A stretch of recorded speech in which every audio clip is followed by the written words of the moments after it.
بسم اللہ الرحمن الرحیم الحمد للہ والصلاة لأہلها اما بعد اعوذ باللہ من الشیطان الرجیم بسم اللہ الرحمن الرحیم انا اعطیناک الکوثر فصل لربک وانحر ان شانئک هو الابتر صدق اللہ العظیم وقال النبی صلی اللہ علیہ وسلم من کان له ساعة ولم يضحی فلا يقربن مصلانا او کما قال النبی علیہ الصلاة والسلام رب اشرح لی صدری ویسر لی امری واحلل عقدۃ من لسانی یفقہوا قولی اللہم صلی علی سیدنا مولانا محمد فی اولی و اوسطی و آخری کلامنا۔ قابل احترام اللہ کا بے پناہ فضل و احسان کہ ہم اللہ کے گھر میں اللہ کی عبادت کے لیے جمع ہیں۔ اللہ تبارک تعالی ہمارے بیٹھنے کو، ہمارے آنے کو قبول فرمائے، دنیا میں اور آخرت میں کامیابی کا ذریعہ اور سبب بنائے۔ معزز سامعین، چونکہ یہ آخری مہینہ ذی الحجہ کا مہینہ چل رہا ہے اور اس مہینے میں جو یہ پہلا عشرہ ہوتا ہے یہ بڑی بابرکت راتیں اس کی ہوتی ہیں، بڑے منور اس کے دن ہوتے ہیں، اور ان ایام میں اللہ تبارک تعالیٰ کو رمضان کے بعد عبادات سب سے زیادہ پسند ہیں، تو اس لیے ہم بھی انہی ایام کا تذکرہ کریں گے، ان ایام کے فضائل، ان ایام کی خصوصیات، ان ایام میں ہونے والے اعمال، ان ایام میں اللہ تبارک تعالیٰ کی طرف سے بندوں پر برسنے والی رحمتیں۔ جب اللہ کو سب سے زیادہ پسندیدہ یہ ایام اس معنی کر ہیں کہ بندے اس میں عبادت کریں، اللہ کو راضی کریں، اللہ کی توحید کا اقرار کریں، تو ہم بھی اسی نعرے کو بلند کرتے ہوئے، اسی اقرار پر چلتے ہوئے اللہ کو راضی کرنے کے اعمال، اللہ کو منانے والے اعمال، اللہ کی خوشنودی حاصل کر لینے والے اعمال انشاءاللہ کرتے رہیں گے۔ یہ قربانی جو سب سے بڑا عمل اللہ تبارک تعالیٰ نے بتایا ہے، اس کی تاریخ یہ ہے کہ حضرت آدم علیہ السلام کے زمانے سے جو دنیا کے پہلے پیغمبر، پہلے انسان، پہلے نبی ہیں، انہی کے وقت سے شروع ہو گئی تھی۔ حابیل اور قابیل دو بھائی تھے، حضرت آدم کے بیٹے تھے۔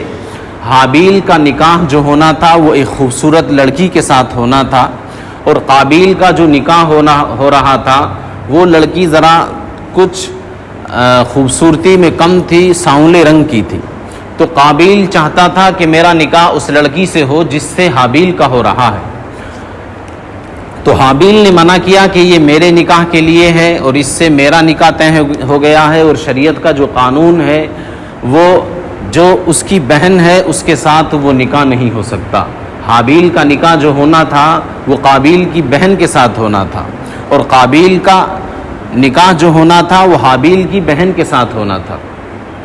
تو اس نے چاہا کہ میں اپنی بہن کے ساتھ نکاح کروں جو زیادہ خوبصورت ہے، شریعت میں اس کی کوئی گنجائش نہیں۔ حابیل نے منع کیا، حابیل نے حضرت آدم علیہ السلام کو بتایا، حضرت آدم نے سمجھایا۔ جب وہ حضرت آدم کی بات بھی نہیں مانا، اللہ کے پیغمبر کی، اپنے والد کی، تو حضرت آدم نے کہا کہ لاؤ تم اپنی قربانی پیش کرو، جس کی قربانی اللہ کے حضور قبول ہو جائے گی۔ چلو قانون یہ ہے کہ بہن کے ساتھ نکاح نہیں کر سکتا، کہ تم اپنی بہن کے ساتھ نکاح کرنا چاہتے ہو، لیکن قانون یہ ہے کہ تم نکاح نہیں کر سکتے، لیکن اگر اللہ کی طرف سے اجازت آ گئی، تمہیں یہ زیادہ پسند ہے، زیادہ خوبصورت ہے اور زیادہ ناز و نخرے والی ہے، زیادہ محبوب تمہیں لگتی ہے، اگر اللہ کی طرف سے اس کے نکاح کی تمہارے لیے اجازت آ گئی تو ہم نکاح تمہارا اس کے ساتھ کر دیں گے، اپنی قربانی پیش کرو۔ تو حابیل جو تھے وہ تجارت کیا کرتے تھے مویشیوں کی، یہ اپنے یہاں بھینس، بکری، اس طرح کی چیزیں پالتے تھے، تو ان میں سے ایک جانور دمبا لے کر آئے، قربانی کے لیے پہاڑ پر رکھا، اللہ کے حضور پیش کیا، آسمان سے آگ آئی اور اس دمبے کو جلا گئی۔ اس زمانے میں قربانی کے قبول ہونے کا یہی ایک طریقہ تھا، یہی ایک اصول تھا اللہ کی طرف سے کہ قربانی اس کی قبول مانی جاتی تھی جس کی قربانی کو آسمان سے آگ آ کر جلا دیتی۔ تو حابیل نے قربانی پیش کی اور حابیل کی قربانی اللہ کے حضور قبول ہو گئی۔ اس کے بعد قابیل کا نمبر آیا۔ قابیل جو تھا وہ کسان آدمی تھا، کھیت کسان تھا۔ اس نے اپنی فصل کا جو سب سے بیکار حصہ تھا، جو بیکار فصل تھی، اس کو کاٹ کر لے کر آیا اور اللہ کے حضور اس کو رکھا۔ آسمان سے کوئی آگ نہیں آئی اس کو جلانے کے لیے۔ اس کا مطلب پھر حضرت آدم نے فیصلہ کیا کہ اس کا مطلب یہ ہے کہ اللہ کو بھی تمہاری قربانی قبول نہیں، اور تمہاری یہ حرکت اور تمہارا یہ کام اللہ کو پسند نہیں، تم اب ناجائز طریقے سے حاصل کرنا چاہتے ہو اور تم حق پر نہیں ہو، اس لیے جو فیصلہ پہلے تھا وہی رہے گا۔ اللہ کی طرف سے بھی وہی اعلان آیا ہے، تمہاری قربانی کو قبول نہیں کیا گیا۔ تو یہ اس زمانے سے چلا ہوا آ رہا ہے قربانی کا عمل۔ پھر آتے آتے حضرت ابراہیم کا زمانہ آ گیا، اور حضرت ابراہیم کو اللہ تبارک تعالیٰ نے بڑھاپے کے اندر اولاد دی، اور بہت منت سماجت اور بڑی دعائیں آپ نے کی۔ جب وہ آپ کو بیٹا اللہ تبارک تعالیٰ نے عطا کیا، قرآن کریم بھی اس کو بیان کرتا ہے، رب هب لی من الصالحین فبشرناہ بغلام حلیم فلما بلغ معه السعی قال یا بنی انی اری فی المنام انی اذبحک فانظر ماذا تری قال یا ابت افعل ما تؤمر ستجدنی ان شاء اللہ من الصابرین فلما اسلما وتلہ للجبین ونادیناہ ان یا ابراہیم قد صدقت الرؤیا انا کذلک نجزی المحسنین۔ تو رب حبلی من الصالحین، حضرت ابراہیم بہت اللہ تبارک تعالیٰ سے دعائیں کیا کرتے تھے، اللہ مجھے نیک صالح اولاد عطا فرما دے۔ تو اللہ تبارک تعالیٰ نے ان کو اولاد کی بشارت دے دی، فبشرناہ بغلام حلیم، ایک بردبار اور ایک سمجھدار ایک نبی بیٹا حضرت اسماعیل کی شکل میں اللہ تبارک تعالیٰ نے ان کو دے دیا۔ جب بیٹا اللہ تبارک تعالیٰ نے نواز دیا تو بیٹے کے بعد کچھ ٹائم ہی گزرا تھا کہ آپ کے خواب میں اس طرح کی بشارتیں آنے لگیں کہ آپ اپنے بیٹے کو اللہ کی راہ میں قربان کر دو اور ان کی قربانی کر دو۔ تو آپ کے خیال میں یہ بات، آپ کے ذہن میں یہ بات آئی کہ اللہ کی طرف سے یہ حکم آ رہا ہے تو مجھے اس کام کو کرنا چاہیے۔ لیکن آپ حضرت اسماعیل کے پاس گئے اور ان سے ان کی رائے معلوم کی، تو حضرت اسماعیل نے بھی کہا، اے میرے والد، جو آپ کو حکم ہو رہا ہے آپ اس کو کر گزریے۔ قرآن کریم یہی کہہ رہا ہے کہ آپ اس کام کو کر گزریے، یقیناً آپ مجھے صبر کرنے والا پائیں گے۔ تو حضرت ابراہیم آپ اپنے بیٹے کو، حضرت اسماعیل کو مکہ پہنچے ہیں۔ مکے سے آپ نے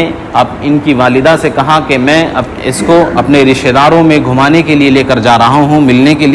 کے لیے لے کر جا رہا ہوں، عید کا موقع ہے، اس لیے اس کو بہترین اچھے سے کپڑے پہنائیے، شاندار خوشبو اس کو لگائیے۔ تو آپ کی والدہ نے آپ کو بہت اچھے شاندار کپڑے پہنائے، شاندار خوشبو لگائی، اور حضرت ابراہیم اپنے بیٹے کو لے کر نکل گئے۔ جب مینا کے مقام پر پہنچے تو وہاں پر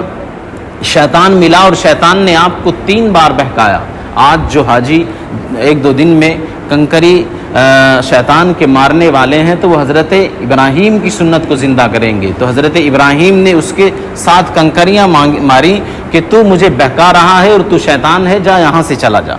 تو حضرت ابراہیم پھر آگے بڑھے، اور آگے بڑھ کر حضرت اسماعیل علیہ السلام کو منہ کے بل لٹا دیا، آپ کے ہاتھوں کو باندھ دیا، اور گلے پر بہت تیزی کے ساتھ چھری چلائی، گویا کہ آپ حضرت اسماعیل ہی کو ذبح کر رہے ہیں۔ اللہ تبارک تعالیٰ کا یہ کرشمہ دیکھیے کہ اللہ تبارک تعالیٰ نے حضرت اسماعیل کو آپ کے نیچے سے، آپ کے سامنے سے، آپ کی چھری کے نیچے سے نکال کر ایک طرف بٹھا دیا، اور جنت سے ایک دمبا بھیجا جس کے گلے پر حضرت ابراہیم علیہ السلام نے چھری چلائی اور وہ ذبح ہو گیا۔ تو اللہ تبارک تعالیٰ نے آپ کی قربانی کو قبول فرما لیا۔ اللہ تبارک تعالیٰ دیکھنا چاہتے تھے کہ میرا بندہ کس قدر ایثار والا ہے، کس قدر قربانی پیش کرنے والا ہے۔ آخر حضرت ابراہیم کے دوسرے بھی بیٹے تھے، حضرت اسماعیل ہی کو کیوں چنا گیا؟ اور آپ کی ابتدائی زندگی، ابھی زندگی شروع ہو رہی ہے، ابھی آپ 8-10 سال کے تھے، اسی عمر میں آپ کے ساتھ اتنا بڑا امتحان کیوں پیش آ گیا؟ یہ اس وجہ سے کہ حضرت اسماعیل علیہ السلام کی نسل میں آگے چل کر حضرت آپ صلی اللہ تعالیٰ علیہ وسلم آنے والے ہیں، آخری نبی حضرت اسماعیل کی نسل سے آنے والے ہیں۔ اس لیے یہ بتانا اللہ تبارک تعالیٰ کو مقصود تھا کہ جو نبی آ رہا ہے اور جو نبی کی امت آ رہی ہے ان کی پوری زندگی قربانی کے اوپر ہوگی. ان سے جگہ جگہ اور ہر مقام پر اور ہر جگہ پر ان سے قربانی اللہ تبارک تعالیٰ مانگے گا. تو اس لیے میں اس نسل کو جہاں سے شروع کرنے جا رہا ہوں اس کی زندگی میں نے بچپن ہی میں یہ بات ڈال دی کہ تم اپنی قربانی کو پیش کرو. اس لیے حضرت اسماعیل علیہ السلام کو منتخب کیا گیا کہ ان کی قربانی پیش کی جائے. تو حضرت اسماعیل بھی اس امتحان کے اندر اور اس قربانی کے اندر کامیاب ہوئے اور حضرت ابراہیم بھی اس قربانی کے اندر کامیاب ہوئے. اللہ کے رسول علیہ السلام نے قربانی کے تعلق سے بہت سی روایات بیان فرمائی ہیں. حضرت عائشہ رضی اللہ تعالی عنہ ایک روایت کے اندر فرماتی ہیں کہ اللہ تبارک تعالیٰ کو ان ایام میں قربانی کے ایام میں قربانی سے زیادہ پسندیدہ کوئی عمل نہیں ہے. قربانی کے 3 دن ہیں، ان 3 دنوں میں قربانی سے زیادہ پسندیدہ اللہ تبارک تعالیٰ کو کوئی عمل نہیں ہے. سب سے زیادہ اللہ کو جو پسند ہے وہ عمل قربانی کا ہے. ایک روایت حضرت زید کی ہے. حضرت زید بن ارقم رضی اللہ تعالیٰ عنہ اپنی روایت کے اندر فرماتے ہیں کہ اللہ تبارک تعالیٰ اس قربانی کے بدلے قربانی کے جانور کے اوپر جتنے بال ہوتے ہیں ہر ایک بال کے بدلے اللہ تبارک تعالیٰ ایک نیکی عطا فرماتے ہیں. ہر ایک بال کے بدلے. اب جانور پر کتنی نیکیاں ہیں، کتنے بال ہیں، تو اس حساب سے اس کی نیکی بڑھ جاتی ہیں. ایک دوسری روایت ہے حضرت علی رضی اللہ تعالیٰ عنہ فرماتے ہیں کہ اللہ کے رسول علیہ السلام نے اپنے بیٹی فاطمہ سے فرمایا، اے فاطمہ تم اپنے جانور کے قریب رہو جب اس کو ذبح کیا جا رہا ہو، اس لیے کہ جب اس کا خون کا قطرہ پہلا قطرہ زمین پر گرتا ہے تو اللہ تبارک تعالیٰ کے یہاں ان حصے داروں کی جن کا حصہ اس قربانی میں ہے، اس جانور میں ہے، اللہ تبارک تعالیٰ کے یہاں ان کی مغفرت کا اعلان ہو جاتا ہے. اس لیے تم اپنے جانور کے قریب رہو اور وہ جانور قیامت کے دن اس طرح آئے گا کہ اس کا وزن، اس کا ثواب اللہ تبارک تعالیٰ کی نظر میں 70 درجے بڑھا دیا گیا ہوگا. اب جو جانور ہم ذبح کر رہے ہیں قیامت کے دن اس کا 70 گنا ثواب اللہ تبارک تعالیٰ عطا فرمائیں گے. حضرت فاطمہ رضی اللہ تعالیٰ عنہ سے اللہ کے رسول علیہ السلام فرما رہے ہیں. تو جس شخص کے اوپر قربانی واجب ہے اس کو قربانی ہر حال میں ضرور کرنا چاہیے جو صاحب نصاب ہے. اگر قربانی نہیں کرے گا وہی حدیث پھر اس کے اوپر فٹ ہوتی ہے جو میں نے خطبے کے اندر پڑھی کہ جو شخص قربانی جس کے اوپر واجب ہو اور نصاب کا وہ مالک ہو اور اس کے باوجود وہ قربانی کرے تو ایسے شخص کے لیے اللہ تبارک تعالیٰ اللہ کے رسول علیہ السلام کھلا اعلان فرما رہے ہیں کہ ایسا شخص ہماری عیدگاہ کے قریب نہ آئے. یعنی کہ اس کو خوشی منانے کا موقع نہیں ہے، اس کو خوشی منانے کی گنجائش نہیں ہے. اللہ تبارک تعالیٰ اس کو عید جیسی خوشی سے دور رکھنا چاہتے ہیں کہ تم دور رہو، تم نے قربانی نہیں کی، تم نے عید کی نماز اس لیے پڑھ رہے ہو کہ اس کے بعد تمہیں قربانی کرنی ہے اور عید کی خوشی تمہیں قربانی کر کے منانی ہے. تو اس لیے ہمیں قربانی کا اہتمام رکھنا ہے ان لوگوں کو جن کے اوپر نصاب کے بقدر مال ہے یا نصاب کے بقدر ضروریات زندگی سے زائد سامان ہے. آج کل ایک ویڈیو واٹس ایپ پہ بہت زیادہ چل رہا ہے. ایک عالم دین ہے، غالباً پڑوسی ملک کے ہیں. ان سے کسی نے سوال کیا کہ جی اگر ایک شخص پورے گھرانے میں سے قربانی کر لے تو کیا گھر کے دوسرے افراد کی طرف سے بھی قربانی ادا ہو جائے گی؟ اس شخص کا سوال پوچھنے کا مقصد یہ تھا کہ ہر ایک فیملی میں 10-12 آدمی ہوتے ہیں اور اس میں ایک آدمی مکھیا ہوتا ہے جو گھر کو چلاتا ہے، گھر کا بڑا اور سرکردہ اور سردار ہوتا ہے. کیا سردار اور گھر کا سب سے بڑا کاروباری اور گھر کو سنبھالنے والا شخص اپنی طرف سے قربانی کر لے تو گھر کے تمام افراد کی طرف سے قربانی ہو جائے گی؟ اور یہ بھی پوچھنا اس میں مقصد کہ بھئی عورتوں کے اوپر تو صرف سونا چاندی ہوا کرتا ہے، کیش اور اس طرح کا مال ان کے پاس نہیں ہوتا، کیا عورتوں کی طرف سے ایک مرد کر لے تو ان کی طرف سے بھی ہو جائے گا؟ وہ عالم دین اس کا جواب ہاں میں کہہ رہے ہیں کہ صرف ایک آدمی کی طرف سے قربانی ہو جائے تو سب کی طرف سے ہو جائے گی. ایک آدمی قربانی میں حصہ لے لے تو سب کی طرف سے ادا ہو جائے گی. اور وہ اللہ کے رسول علیہ السلام کے زمانے سے اس کا حوالہ دے رہے ہیں کہ حضرت ابو ایوب انصاری رضی اللہ تعالیٰ عنہ نے اپنی طرف سے اور پورے گھر والوں کی طرف سے ایک بکرا ذبح کیا اور وہ سب کی طرف سے ہو گیا، انہوں نے فرمایا۔ مسلمانوں، ایسا نہیں ہے، بہت سے لوگ نئے نئے مسائل لے کر آتے ہیں۔ ہمارے علماء کا، دیوبند کے علماء کا اور جمہور علماء کا آج سے نہیں زمانوں سے یہی فتویٰ ہے کہ جو شخص قربانی کے نصاب کو پہنچ گیا، یعنی کہ جس کے پاس سونا چاندی اور سامان تجارت کیش، اور اس کے اوپر ایک چیز اور بڑھتی ہے قربانی میں، یعنی کہ جس کے پاس ضروریات زندگی سے زائد سامان ہو، ضروریات زندگی سے زائد سامان ہو، اور اس کی قیمت 612 گرام چاندی 360 ملی گرام چاندی کو پہنچ جائے، یعنی آج کے زمانے میں 50-52 ہزار روپے اس کی قیمت بیٹھتی ہے۔ اگر اتنی مقدار کو پہنچ جائے تو ہر اس شخص کے اوپر قربانی واجب ہو جائے گی۔ گھر میں ایک بندہ صرف قربانی کر لے، سب کی طرف سے ادا ہو جائے گی، ایسا نہیں ہو سکتا۔ ان کو جو دھوکہ لگا ہے وہ یہ ہے، اصل مقصد یہ ہے کہ ایک شخص قربانی کر رہا ہے، سب کی طرف سے اس نے قربانی کر لی، اور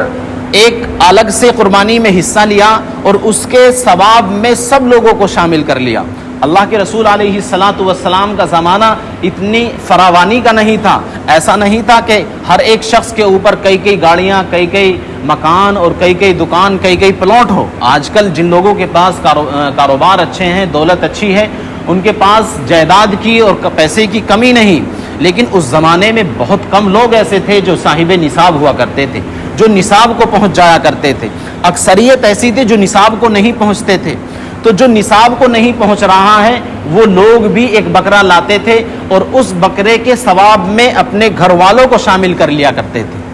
تو وہ جو ایک بکرا کیا کرتے تھے وہ ایسا نہیں ہے کہ سب کے اوپر قربانی واجب تھی، وہ گھرانہ اور وہ دور ایسا تھا کہ کسی کے اوپر بھی قربانی واجب نہیں ہو رہی ہے، اس کے باوجود قربانی واجب نہیں، اس کے باوجود وہ ایک دمبا، ایک بکرا لے کر آ رہا ہے اور اس کی قربانی کر رہے ہیں اور اس کے ثواب میں سب کو شامل کر رہے ہیں۔ آپ بھی اپنی قربانی کر چکے، اپنے بچوں کی قربانی، سب کا حصہ لے لیا، ایک حصہ اور لیجئے اور اس حصے کا نام کسی بچے کے نام سے ڈال دیجئے، کوئی نابالغ جو ایسا شخص ہو آپ کے گھر میں جس کے اوپر ابھی قربانی واجب نہ ہوئی ہو، جو قربانی کے نصاب کو نہ پہنچا ہو، تو اس کے نام سے اس کا حصہ کیجئے اور اس کے ثواب میں اپنے تمام مرحومین کو شامل کر لیجئے۔ آپ کے والد کا انتقال ہو گیا، آپ کے دادا، آپ کے پردادا، دادا دادی، نانا نانی، اس طرح سے اوپر کے حصے جو انتقال کر گئے ہیں، سب ایک بچے کی طرف سے قربانی کرو اور اس کے ثواب میں سب لوگوں کو شامل کر لو۔ گویا کہ وہ اسی طرح صحابہ کرام اور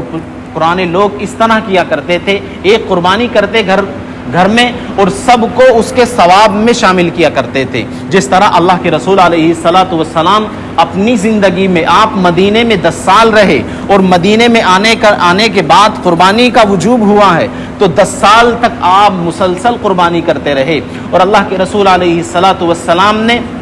100 اونٹ قربان کیے کہ اس کا ثواب میری امت کے لیے ہے۔ ابھی امت پیدا نہیں ہوئی، ابھی امت قیامت تک آنے والی ہے، اللہ کے رسول اب ہم زندہ ہیں لیکن ہماری جو آنے والی نسلیں ہیں وہ زندہ نہیں، لیکن اللہ کے رسول علیہ الصلاۃ والسلام ان کی طرف سے بھی قربانی کر گئے اور حضرت علی سے فرمایا کہ یہ آخری سال ہے، میں آخری خطبہ دے رہا ہوں، علی میرے جانے کے بعد تم میری امت کی طرف سے ہر سال 100 اونٹوں کی قربانی کرو گے۔ حضرت علی جب تک حیات رہے، جب تک زندہ رہے، اللہ کے رسول علیہ الصلاۃ والسلام کی اس وصیت پر اور اس نصیحت پر عمل کرتے رہے اور امت کی طرف سے، آپ لوگوں کی طرف سے، آپ لوگوں کے ایصال ثواب کے لیے اللہ کے رسول علیہ الصلاۃ والسلام کی طرف سے حضرت علی 100 اونٹ قربان کیا کرتے تھے۔ آج ہم دیکھتے ہیں کہ ہمارے بہت سے جن کو اللہ نے پیسہ دیا ہے، صاحب ثروت لوگ، اللہ کے رسول علیہ الصلاۃ والسلام کی طرف سے پہلا حصہ کرتے ہیں کہ اس کا ثواب اللہ کے رسول کے لیے،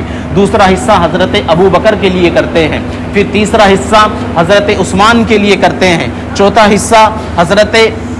عمر فاروق کے لیے کرتے ہیں، پانچواں حصہ حضرت علی کے لیے کرتے ہیں۔ 5 حصے کر چکے، اب اپنے لیے ایک بکرا لیتے ہیں کہ اس کا ثواب میرے لیے ہے، یعنی یہ میری طرف سے قربانی ہے۔ حضرت اللہ کے رسول کی طرف سے کر دی، صحابہ کرام کی طرف سے کر دی، اپنا حصہ نہیں بھولے گا وہ شخص، اس کے اوپر اپنی قربانی پہلے واجب ہے۔ آج کل ہمارے لوگوں میں کیا رواج چل گیا ہے کہ جی ہم نے پہلی قربانی تو اللہ کے نام سے کی تھی، اب کے نبی کے نام سے کر رہے ہیں۔ گھر میں 4 فرد ہیں، چاروں کے چاروں نصاب کو پہنچے ہوئے ہیں، 3 عورتیں ہیں، تینوں کے پاس اتنا سونا اور چاندی ہے جس کی مقدار 52,000 50-52,000 روپے کو پہنچ رہی ہے، ان کی طرف سے ایک کی طرف سے بھی قربانی نہیں ہو رہی، اور کہہ رہے ہیں کہ جی ہم نے اللہ کے رسول کے نام کا حصہ اس بار کرا ہے۔ تو اللہ کے رسول کے نام کا حصہ آپ جب کریں گے، پہلے اپنا حصہ کیجئے، اور گھر میں جو دوسرے افراد ہیں ان سب کی طرف سے حصہ ہو گیا۔ اب اللہ کے رسول اور دوسرے لوگ اور امت محمدیہ اور آنے والی نسلیں اور آپ کے جو بزرگ گزر گئے ہیں ان کے ایصال ثواب کے لیے اب آپ قربانی ان کی طرف سے کیجئے۔ تو یہ ایام چل رہے ہیں، آپ اس میں جب 9 تاریخ آ جائے، یوں تو ہر دن 1 سال روزے رکھنے کا ثواب ہے، اس میں 9 تاریخ کا روزہ آپ کو ضرور رکھنا ہے۔ صرف 10-15 سیکنڈ میں اپنی بات کو ختم کر رہا ہوں، وقت ہو گیا ہے۔ 9 ذی الحجہ کا روزہ آپ کو ضرور رکھنا ہے، یعنی کہ اتوار کا، پیر کی بقرعید ہے، 9 تاریخ کا اتوار کا روزہ ضرور رکھیے۔ 1 سال روزے رکھنے کا ثواب، 1 سال پہلے گناہ معاف، اور 1 سال آئندہ آنے والے گناہ صغیرہ اللہ تبارک تعالیٰ معاف فرما دیتے ہیں۔ بڑی برکت والا اور بڑی رحمتوں والا دن ہے۔ 9 ذی الحجہ کو ہی حج لگتا ہے، سب سے بڑا دن ہوتا ہے، برکت والا دن ہوتا ہے، اور اس دن کی فجر سے اللہ اکبر لا الہ الا اللہ اللہ اکبر وللہ الحمد، اس تکبیر کو فجر کی نماز سے شروع کر دیجئے گا، اور فرضوں کے بعد بلند آواز سے، اور عید کے دن بلند آواز سے آپ پڑھتے ہوئے جائیں عیدگاہ تک، اور واپس بھی پڑھتے ہوئے آئیں عیدگاہ سے گھر کی طرف۔ اللہ تبارک تعالیٰ ان تمام باتوں پر عمل کی توفیق مرحمت فرمائے۔ وآخر دعوانا ان الحمد للہ رب العالمین۔